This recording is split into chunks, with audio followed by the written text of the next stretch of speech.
is the greatest evidence against the theory. But back on the mudflats of Spain, the jury is still out.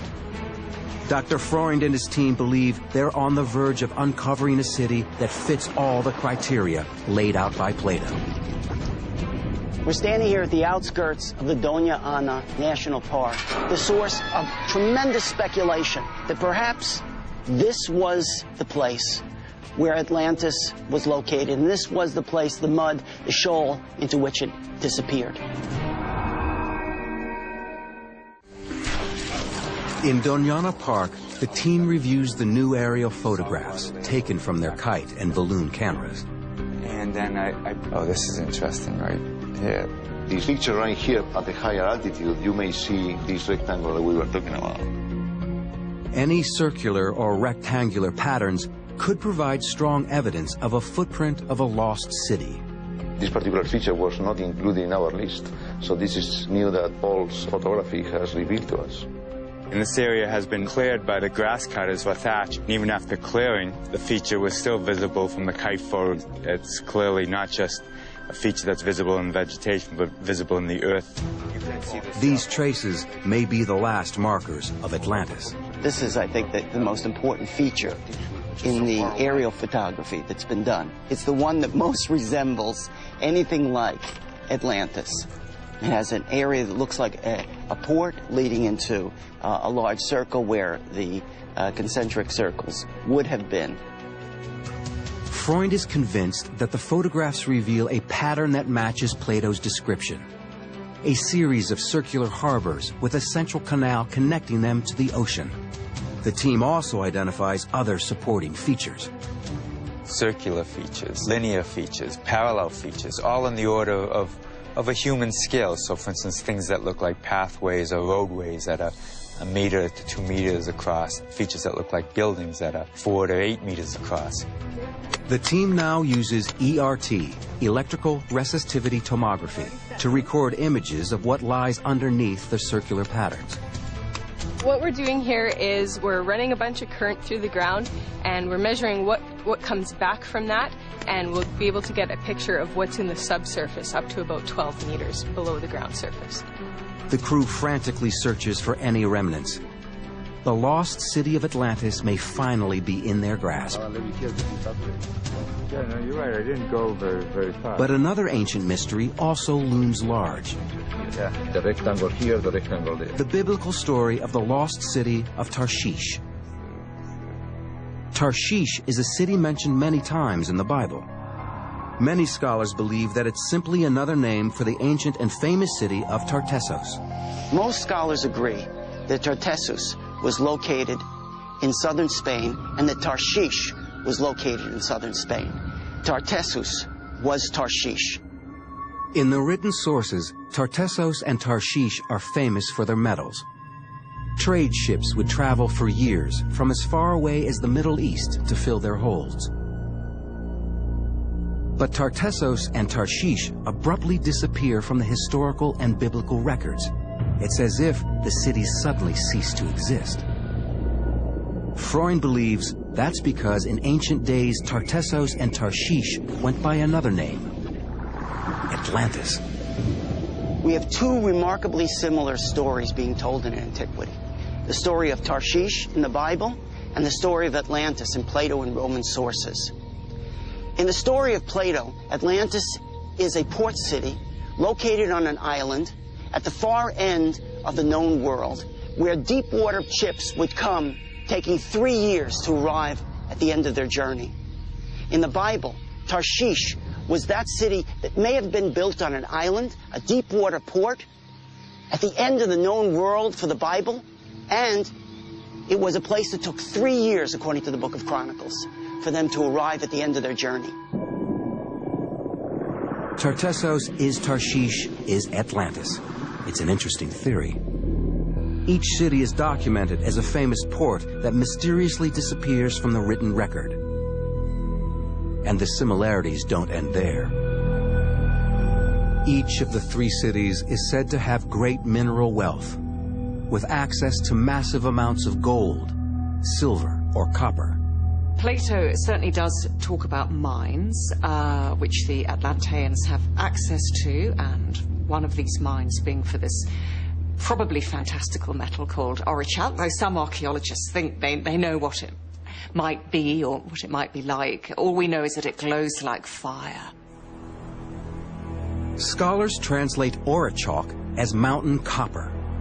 Today, just upriver from the Doñana mudflats, the hills shadowing the Rio Tinto are mined for gold, silver, and copper. And there's evidence to suggest there's been mining here for over 5,000 years. The mudflats' proximity to these deposits of valuable ore make any ancient city located here a strong candidate for Atlantis. It's just one more clue that points to the coast of southern Spain as the best location for the lost city. But the only way to know for sure is to get a closer look. The anomalies we have seen, and the structures are completely square. This is curious because these four are forming a line 2 meters high. For me, it's the most interesting stone in this area. My best option is to go there to dive.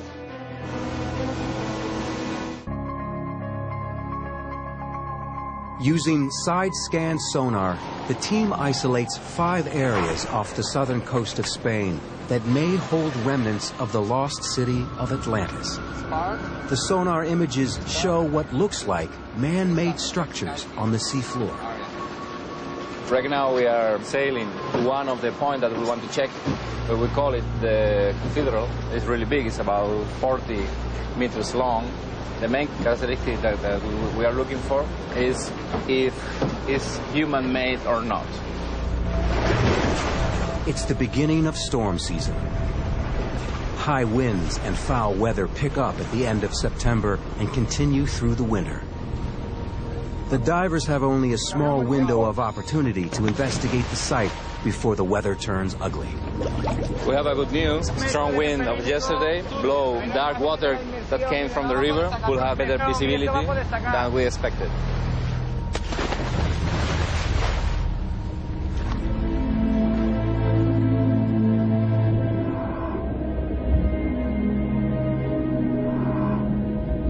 Nearly 39 feet below the surface, the divers discover some unusual formations.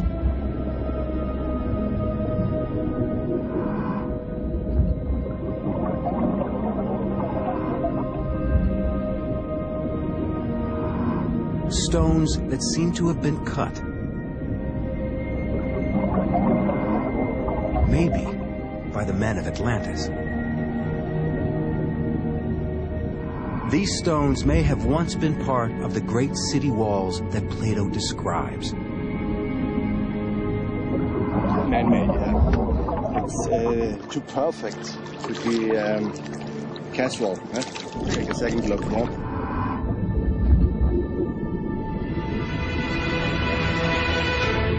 Escúchame, entonces no quiero utilizar la radio para decir estas cosas.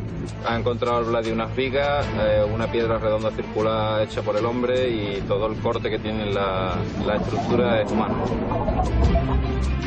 As each diver surfaces, more details of the unique discovery are revealed. Había un ladrillo que no era cuadrado, terminaba, parecía que estaba trabajado también. Era una piedra, pero terminaba en pico, en cuña.